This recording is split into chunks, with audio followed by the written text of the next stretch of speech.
Hi అండి, అందరికీ నమస్కారం. కాంగ్రెస్ పార్టీ ఒక ప్రకటన చేయడం అనేది జరిగింది. ఇది మహిళలకి శుభవార్త అని చెప్పవచ్చు. మన ఛానల్ని లైక్ చేసి సబ్స్క్రైబ్ చేయండి. కింద కామెంట్ రూపంలో మీ అభిప్రాయాన్ని తెలియజేయండి.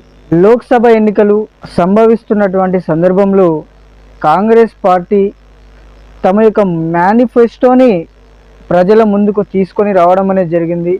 ఇందులో అత్యంత కీలకంగా ఉన్నటువంటి ఒక అంశము, దేశంలో ఉన్నటువంటి 18 సంవత్సరాలు నిండినటువంటి ప్రతి మహిళకి ₹1,00,000 ఆర్థిక సహాయం చేస్తామని చెప్పేసి కాంగ్రెస్ పార్టీ తమ మేనిఫెస్టోలో పెట్టడం అనేది జరిగింది.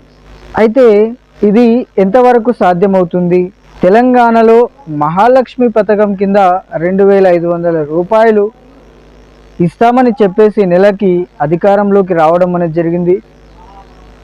ప్రస్తుతం ఆంధ్రప్రదేశ్లో 18 సంవత్సరాలు నిండినటువంటి మహిళలకి ₹8,000 ఇస్తాము అన్న ప్రకటన చేశారు. ఇప్పుడు దేశం మొత్తం ₹1,00,000 ప్రతి మహిళకి అని ప్రకటన చేశారు. అయితే దీంట్లో అర్థం కానటువంటి విషయం ఏంటంటే, తెలంగాణలో ఉన్నటువంటి మహిళలకి, ఆంధ్రప్రదేశ్లో ఉన్నటువంటి మహిళలకి కూడా కాంగ్రెస్ అధికారంలోకి వస్తే ₹1,00,000 ఇస్తుందా, లేక ఇక్కడ 2,500, ఆంధ్రాలో ₹8,000 ఇస్తుందా అనేటువంటి దాని మీద మనకు స్పష్టత రావాల్సి ఉంది.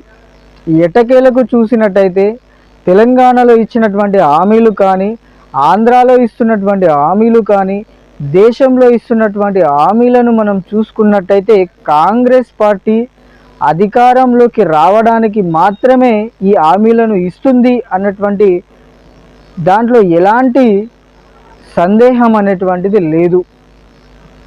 కాబట్టి ప్రజలు దీనిని ఏ విధంగా స్వీకరిస్తారు, దీనికి వారు ఆకర్షితులై కాంగ్రెస్ పార్టీని గెలిపిస్తారా, లేక వారి మాటలను నమ్ముతారా అనేటువంటి దాని గురించి ప్రజలే ఆలోచించుకోవాలి.